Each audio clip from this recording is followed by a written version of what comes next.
Resistive load আর একটা inductive load connect করতে চাই, ঠিক আছে, কিসে সিরিজে।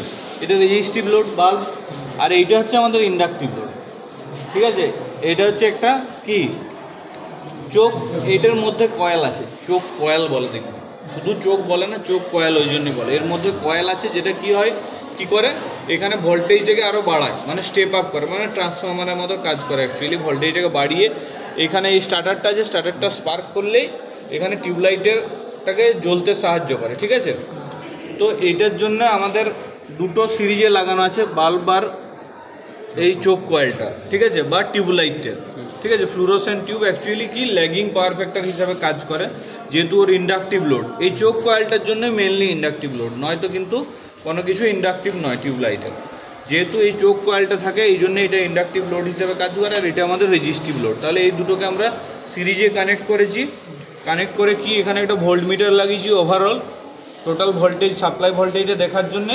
আর কি কি লাগিয়েছি, এখানে একটা ওয়াট মিটার লাগিয়েছি, ঠিক আছে। প্রথমে সাপ্লাইটা এসছে, দেখ এখানে এটা হচ্ছে ফেজ হিসেবে কাজ করছে। ফেজটা এসে কি একটা অ্যামমিটারে ঢুকেছে, যেটাতে কারেন্ট মাপতে পারবো আমরা।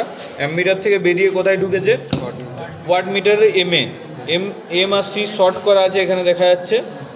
তারপর কোথায় আসছে, এল থেকে বেরিয়ে পাওয়ার ফ্যাক্টর মিটারের কোথায় যাবে, এমএ।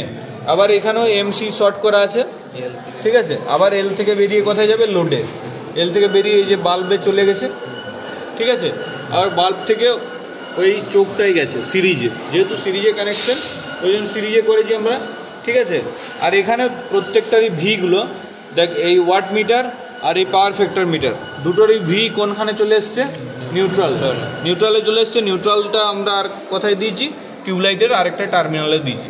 টিউবলাইট কানেকশন মেনলি করতে হয়, টিউবলাইট কানেকশনটাও বলে দিচ্ছি, একটা খাতা দিত এটা কাজ। টিউবলাইট কানেকশনটা মেনলি করতে হয়,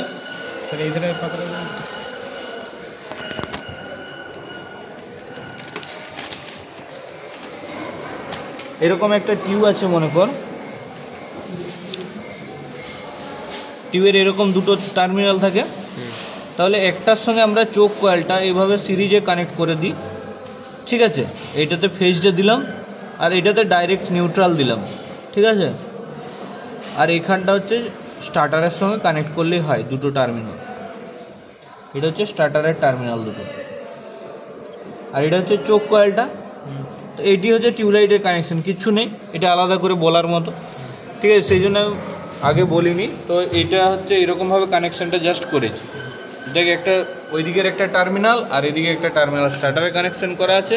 এখান থেকে সিরিজে আমরা দিয়ে দিয়েছি, চোখ কয়েলটা থেকে সিরিজে দিয়ে দিয়েছি একটা টার্মিনালে ফেজটা, আর এখান থেকে নিউট্রাল পেয়ে গেছে, হয়ে গেলো চোখ টিউবলাইটের কানেকশন, মানে ওইটাকে সিরিজে লাগিয়ে দিয়েছি, ঠিক আছে। এবার আমরা যখন সাপ্লাই দিচ্ছি কি হচ্ছে দেখে নেবো। সাপ্লাই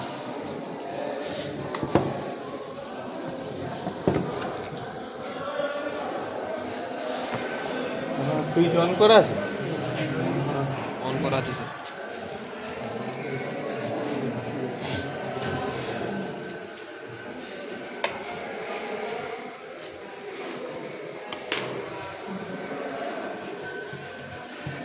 এখানে লুজ হয়ে গেছে,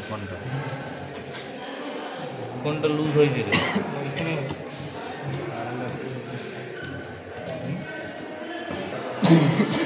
এই জ্বলছে, বাল্বটা জ্বলছে, টিউবটা স্পার্ক করছে, যেহেতু টিউবলাইটটা কি ফুল ভোল্টেজ পাচ্ছে না। এখানে সিরিজে লাগানো থাকলে ফুল ভোল্টেজ পাবে, কি ভোল্টেজটা ড্রপ হয়ে যাচ্ছে বাল্বে আগেই, তারপর ওখানকে যখন যাচ্ছে কমে যাচ্ছে ভোল্টেজটা, ওই জন্য এখানে ভালোভাবে কাজ করছে না, ঠিক আছে।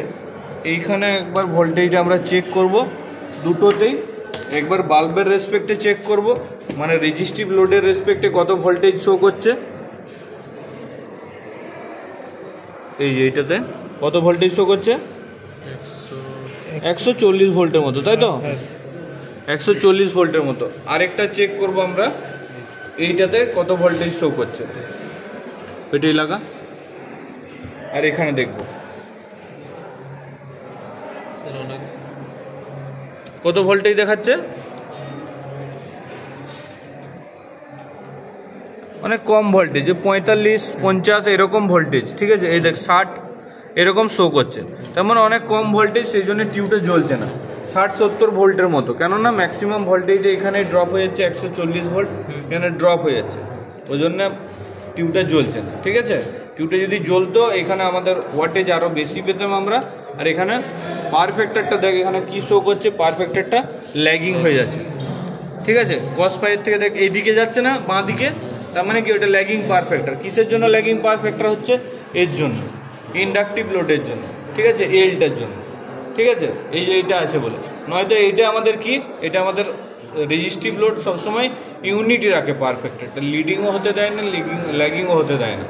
কিন্তু এটার জন্য যেহেতু এলটা আছে বা ইন্ডাকটেন্স আছে, ওই চোখ কয়েলটাতে একে ল্যাগিং পাওয়ার ফ্যাক্টরে পরিণত করছে। ঠিক আছে, ওই জন্য দেখ পাওয়ার ফ্যাক্টরের কাঁটাটা কিন্তু অ্যান্টি ক্লকওয়াইজ, মানে বাঁ দিকে যাচ্ছে। ঠিক আছে, আর এখানে পাওয়ার কনজামশনটা কত হচ্ছে? মোটামুটি 80 ওয়াটের মতো। ঠিক আছে, মানে একটু উঠেছে পাওয়ারের কাঁটাটা। ঠিক আছে, এখান থেকে আমরা কি কি রিডিংগুলো পেয়ে গেছি তাহলে? কে লিখলি রিডিং? এখান থেকে আমরা যে রিডিংগুলো পেয়ে গেছি সেটা হচ্ছে এই যে ভোল্টেজটা পেয়েছি, টোটাল ভোল্টেজ 240 ভোল্ট, কারেন্টটা পেয়েছি 0.3 অ্যাম্পিয়ার, পাওয়ারটা কত? 80 ওয়াটের মতো, রেজিস্ট্যান্সের অ্যাক্রসে ভোল্টেজ হচ্ছে 140 ভোল্ট, আর ইন্ডাকট্যান্সের অ্যাক্রসে ভোল্টেজ 230 ভোল্ট। এটা ভুল লেখা হয়েছে, এটা হবে 70 ওয়াটের মতো। ঠিক আছে, এই 70 ভোল্টের মতো, 70 ওয়াট বলছি, 70 ভোল্টের মতো। তাহলে এবার বাকি সব যে কোয়ান্টিটিগুলো আছে, এই যে আর, এক্সেল, তারপর এল, জেড, এগুলো সব আমরা বের করে নিতে পারবো এই সূত্র থেকে। ঠিক আছে, ওগুলোই বের করে নেবো। তাহলে হয়ে গেল আমাদের প্র্যাকটিক্যাল। ঠিক আছে।